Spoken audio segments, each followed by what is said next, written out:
Greetings, grappling fans! I don't know if you know this, I don't know if you noticed, but I am the most heart-stopping, jaw-dropping, eye-popping, high-flying, death-defying, awe-inspiring champion in all professional wrestling, Jason the Gift Kincaid, and you are watching the Wrestling Rundown!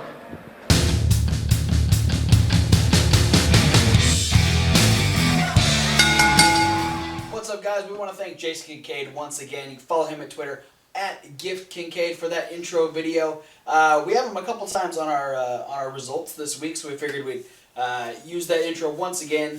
We're starting off episode 123, and we've got a much shorter version of the indie news this week because we don't have upcoming shows for like 2 weeks.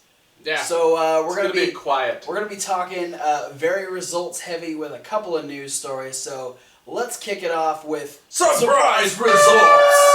Yeah, we didn't even know this was happening, but I knew it was happening, but I forgot it was this weekend. Is House of Hardcore 19 and 20 happened this weekend? And we started with 19 on Friday. Yeah, 19 was on the 14th. Figure that one out. We had a three-way match where the Underground Luchador, a.k.a. Matt Striker in a mask, Kayfabe, bro. defeated Alex Reynolds and Benjamin Boone. All Or no, it was one-on-one. It's Alex Reynolds with Benjamin Boone. I thought it was a triple threat match. I'm sorry, but there were a lot of shenanigans. There were a lot of copying WWE superstar moves during this match. Seems to be going around the indie scene right now. Yeah. Facade defeated John Silver. Kevin Thorne defeated Bull James. Kevin Thorne. Back in ECW. Candice LeRae defeated Jessica Havoc with Marty Bell as the special guest referee. Oh, alright. Team Tremendous and Swoggle in 3-on-3 tag action defeated Vic Delicious, Hale Collins, and Matt Justice. There was a big speech at the end of this from Bill Carr of Team Tremendous because he, at the last House of Hardcore shows, lost a Loser Leaves House of Hardcore for a year match. Oh, so this match was like his send-off? Yeah, it's like Team Tremendous were already advertised for this, so Tommy said that they had to do the match. So basically there was a big farewell from Team Tremendous speech. Gotcha. Because Bill Carr is out of HOH for at least a year. Then we had Bob Holly defeat Sami Callihan. He was in ECW for a second. Matt Cross defeated Tony Nese. Show-stealing match. They said that'd be a killer match. Tommy Dreamer came out and said that it reminded him of Eddie Guerrero and Dean Malenko. And said that it's going to be happening in every independent promotion across the country from now on, and that he wants a finder's fee for everyone who uses that match. All right. And then in the main event, in a three-way match that pitted a contracted TNA wrestler versus a contracted WWE wrestler versus an independent wrestler. Okay. Ethan Carter III, EC3, defeated Tommy Dreamer and Rhino. Huh. Well, TNA's getting something right, I guess. Yeah. Post-match, we had Kevin Thorne come out and actually join EC3 in beating up on Rhino and Tommy Dreamer until they were run off by Bully Ray Dudley, brother. 3D. D. Aces and Eights. I don't know what his name is. It's all of those. It's whatever combination of those names you can put. Brother Ray Boldly Dud. There. Moving on. Yeah, moving on. What else did we have happen this I believe we had weekend? Evolve 70. Oh, was that first? Yeah. Alright. Evolve 70. Yeah. In Orlando. This was on the 15th. We had somebody misspelled Darby Allin. It's Darby Alley. Not his name. Darby Allin defeated Anthony Henry. Nathan Cruz defeated Jason the Gift Kincaid. Yeah. Fred Yehi defeated Dustin, which was said to be a big upset. Made him tap out. What? Which is crazy, because last time I saw Dustin in a match, he was beating Zack Sabre Jr. Yeah. The technical wizard. The Gatekeepers defeated Bunk and Funk. I don't know who any of those people are. Then in the Evolved Championship match, Timothy Thatcher defeated All Ego Ethan Page. Zack Sabre Jr. defeated Hot Sauce Tracy Williams. Probably a really good match. Chris Hero defeated Drew Gulak, but not important enough to put that in bold. Like all the other match titles. And then Matt Riddle defeated AR Fox. Huh. And then skipping ahead to where I have the results for House of Hardcore 20. Hey, more surprise results. Where we had Bull James get redemption from House of Hardcore 19, and he would defeat Kevin Thorne. You got Bull Redempsey.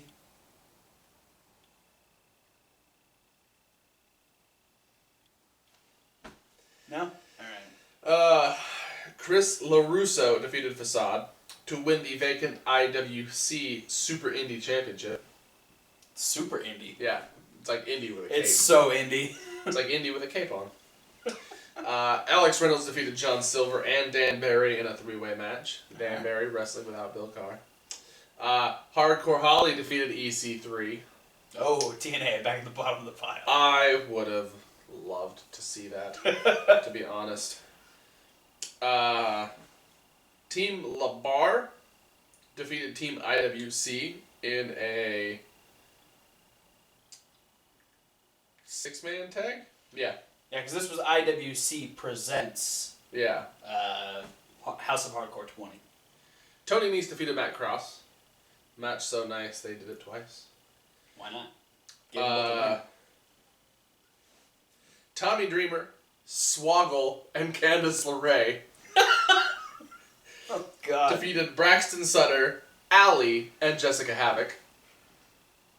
That's actually Cherry Bomb and...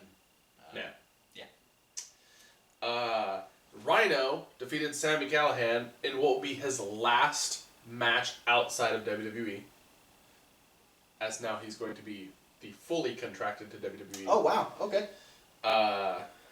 And then afterwards, Rhino was attacked by RJ City, Dylan Bostic, and Wardlow, who were Team IWC, I think. Oh, okay. Or members of...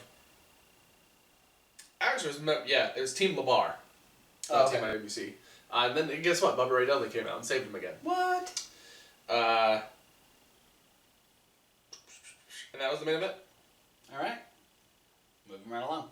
And basically the end with Tommy Dreamer and the IWC owner making an agreement that Tommy Dreamer will get to bring House of Hardcore back to IWC next year. Cool.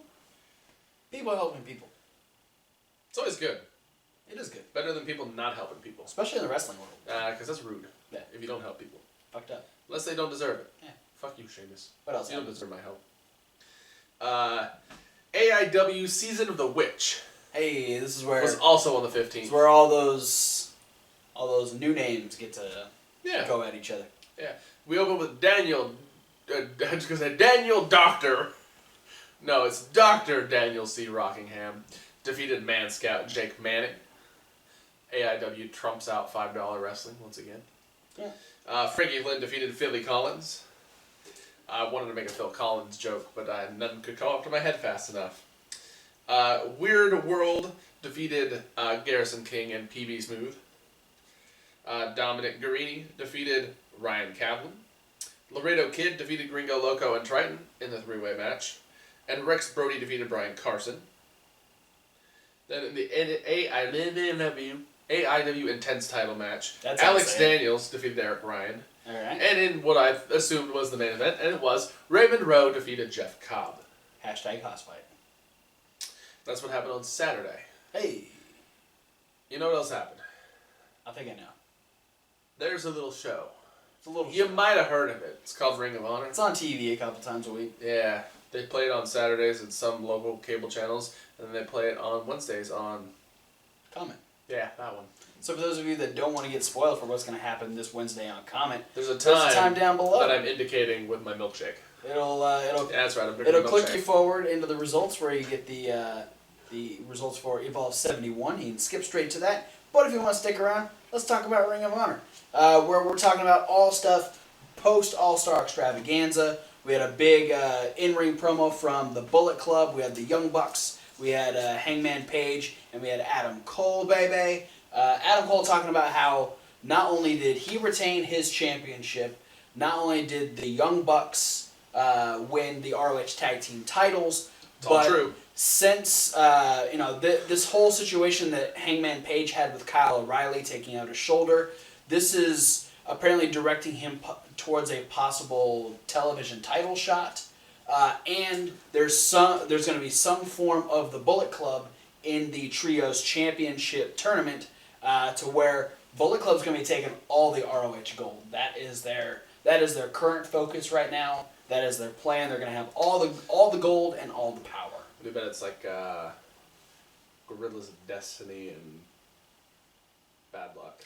I think that would probably benefit them, having their 3 biggest members.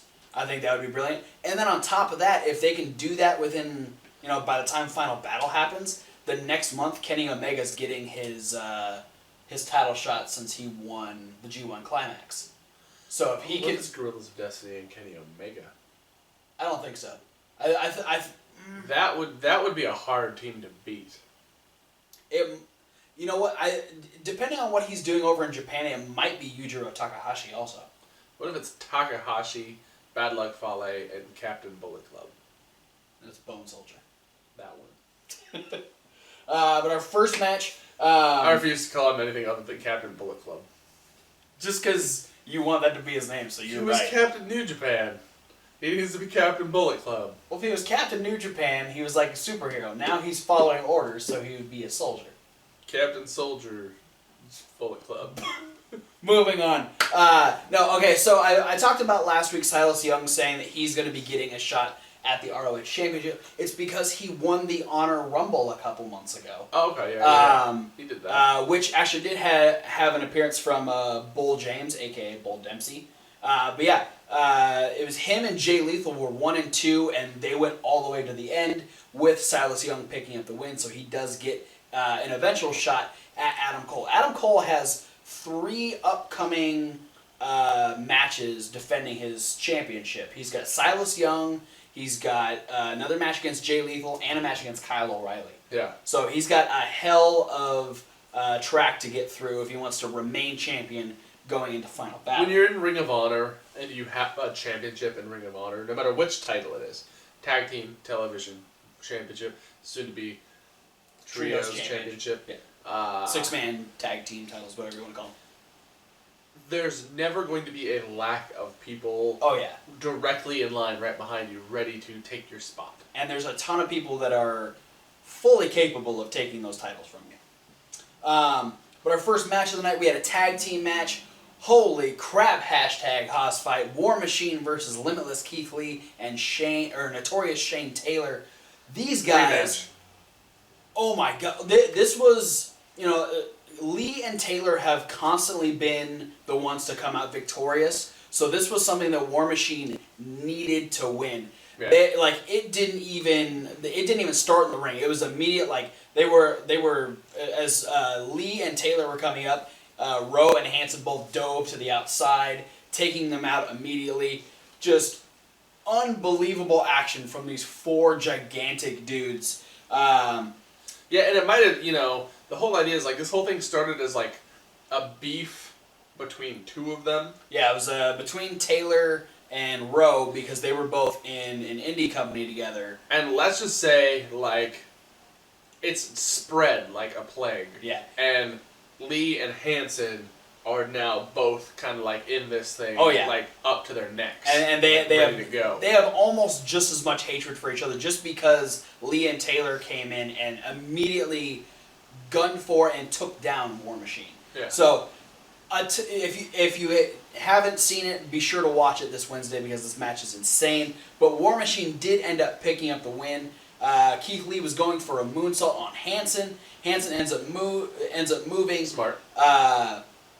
And so Lee ends up missing the moonsault, and as he gets up, Rowe runs at him, hits a destroyer, and pins Limitless Keith Lee. But then Lee and Taylor end up getting the last laugh as they attack both members of War Machine with steel chairs, leaving them laying. We had Hanson got busted open during the match. They were flying all over. It was insane. You have to watch the match. It's totally nuts.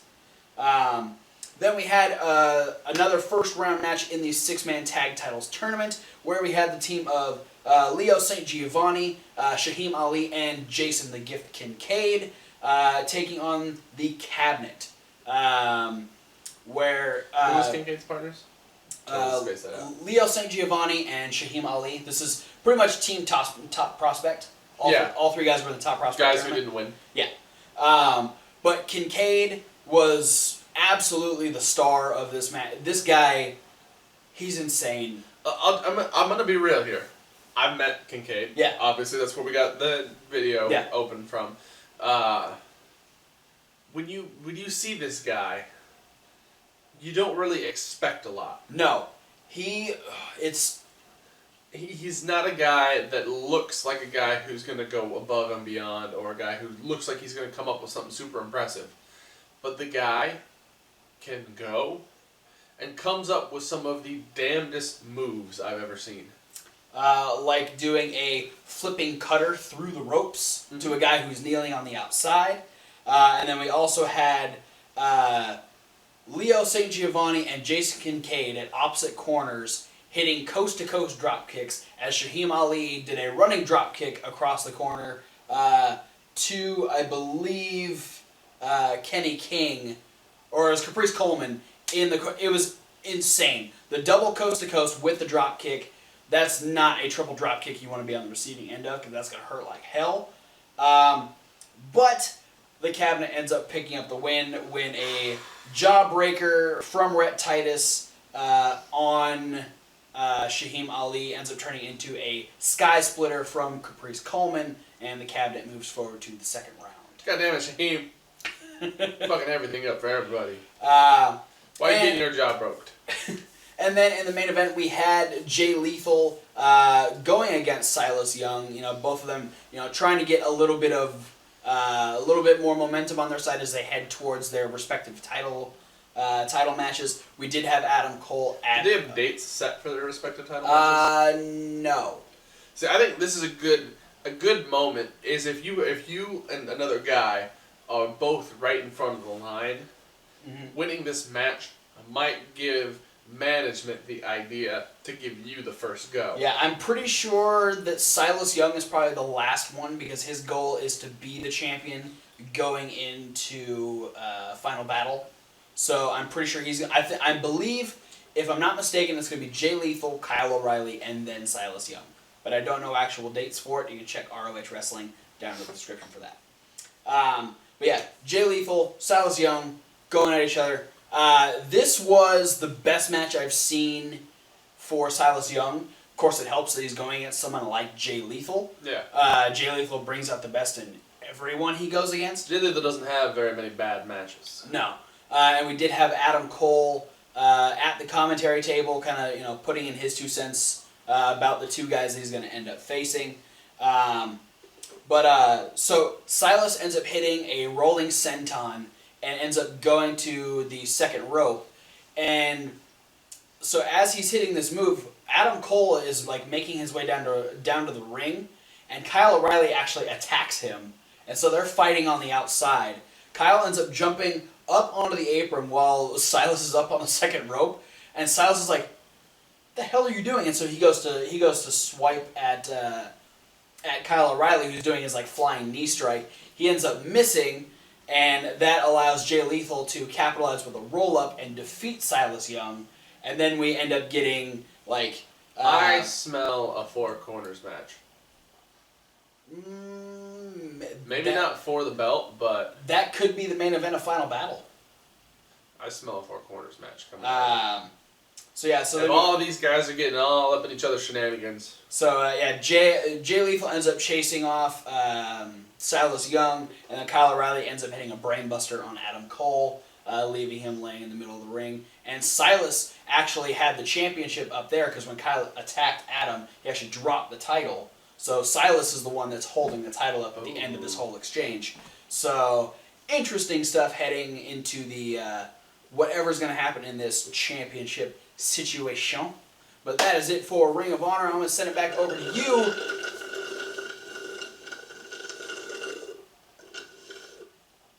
for Evolve 71 from Eber City, Florida. 71 happened.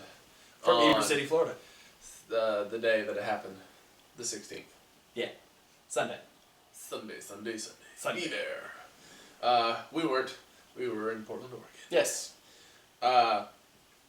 We had the non-title fight to the finish open the show. Wow. Drew Gulak defeated Timothy Thatcher via submission. Oh. We had Tracy Williams defeat Jason Kincaid. So in all reports here, all three shows over the weekend that we're reporting, our buddy Jason Kincaid didn't win. Well. He can't win them all. No. Then Especially we had these three. the Gatekeepers defeat Joe Coleman and Eric Locker. Much like Bunk and Funk, I don't know any of these guys. Ethan Page defeated Sami Callihan with a package pile driver. Yes. Dustin defeated Darby Allin. Gotta say it like that. 'Cause it's all- Zack Sabre Jr. defeated Fred Yehi. So Fred Yehi not getting 2 wins in a row. Nope. Chris Hero would then defeat Matt Riddle with a rolling elbow in the main event. We did have a big brawl afterwards because Tracy Williams came out and challenged Chris Hero to a match. Hero basically said, no, I already beat Gulak and Riddle, and he lays him out with an elbow. Dustin and Galloway come out and they attack Riddle on the floor. Gulak comes out and basically promises that Catchpoint is going to win the war. Yeah, and I guess Hero and Galloway are gonna be like trying to bring some more people to their side, and they're gonna. Yeah, Galloway and Dustin are a unit, Oh, okay. and Hero by himself. So they need one other person To take on the match four members. up The four members. Fred of Yehi, Catchpoint. Matt Riddle, And Drew Gulak. Tracy Williams, and Drew Gulak. Yeah. So, interesting. Yeah. We'll see where that goes in I Evolve. smell an 8-man tag. Probably. So let's go to some news stories. You got any news stories? I got one interesting sort of news story. Do it. At WWC World Wrestling Council's Anniversario 43 in Puerto Rico, we had Paige get in the ring and propose to Alberto El Patron. I guess since she's not going to be doing anything in the near future for WWE because she's in the middle of a 60-day suspension, plus is scheduling herself to get neck surgery because apparently WWE isn't under the idea that she actually needs it. That she's going to be taking quite a number of months off, anywhere probably between 6 to 8 for recovery. And so maybe Real Housewives of Lucha Libre is in her future. It's one way to look at it. Yeah, no, that whole situation is...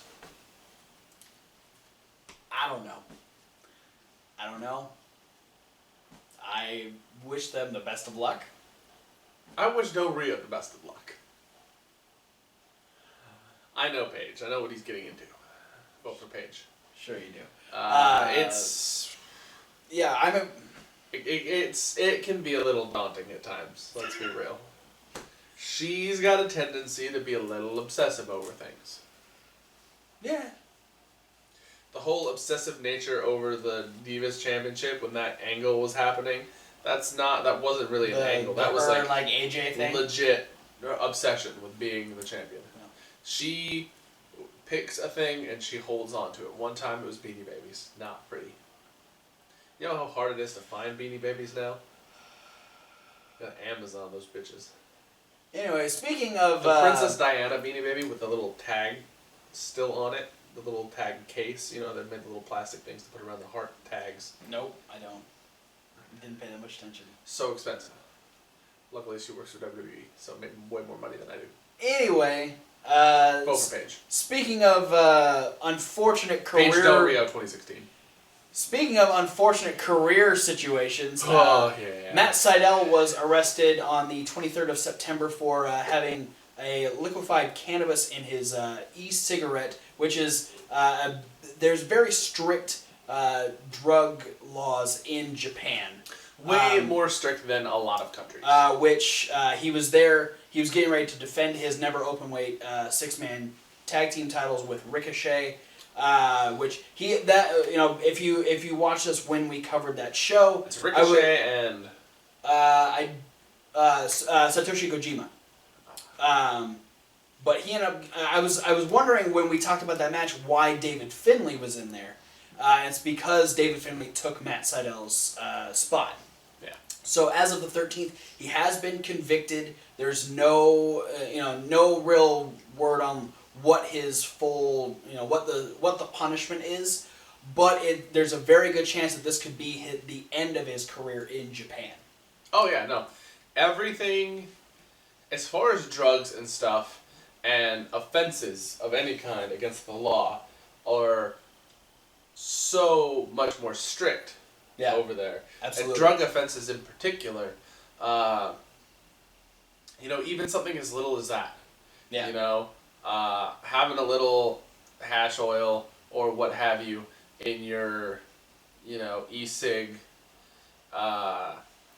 it's something that's like, I feel like such common knowledge. Yeah, he had of how strict they were. He had like 2 grams of it or something. But I feel like it's such common knowledge of how seriously they take these things that you wouldn't risk it.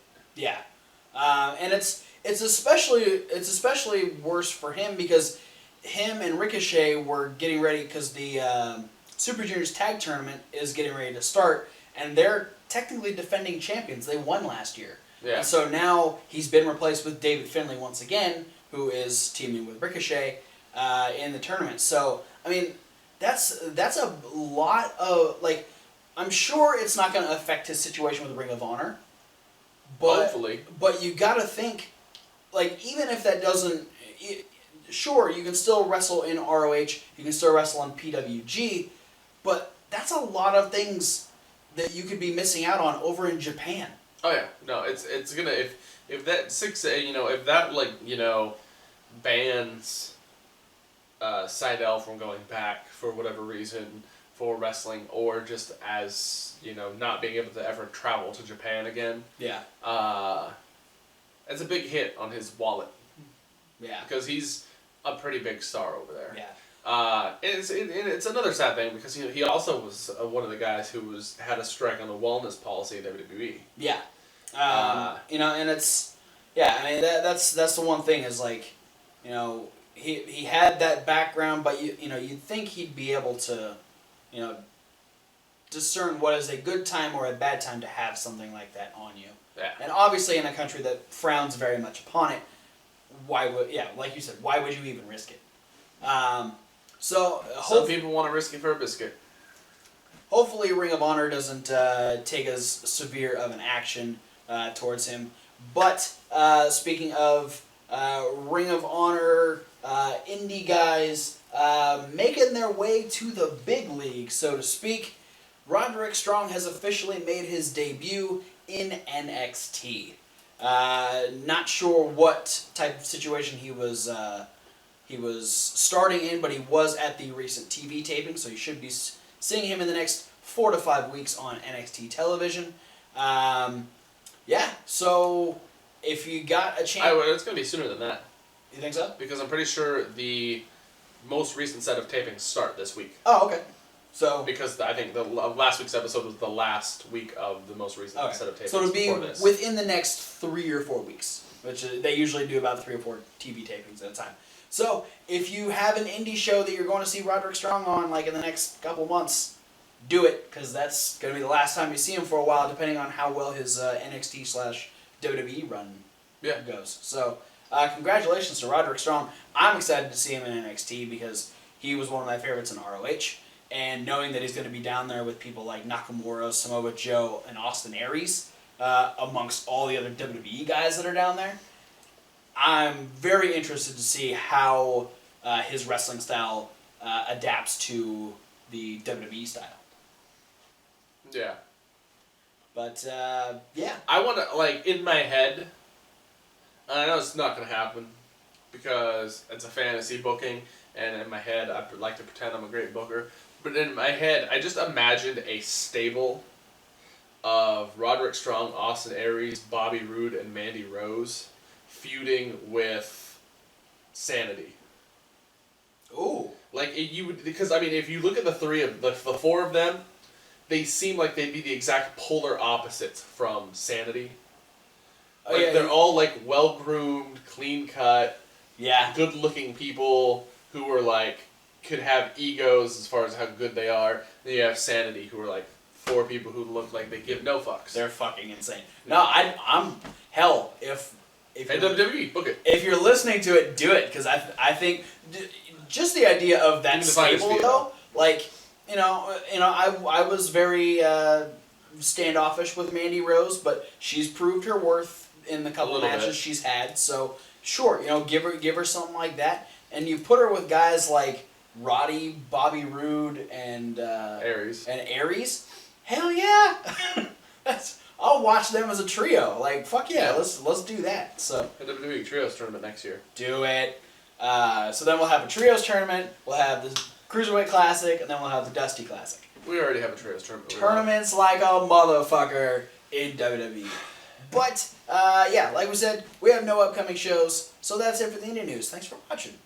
Don't forget to like and comment and subscribe. Click all the links down in the description and send to all of our social medias. You can listen to us on the podcast. For those of you that are listening to the podcast, hit that YouTube link so you can come over here and see all the videos that you don't get in podcast form. Yeah.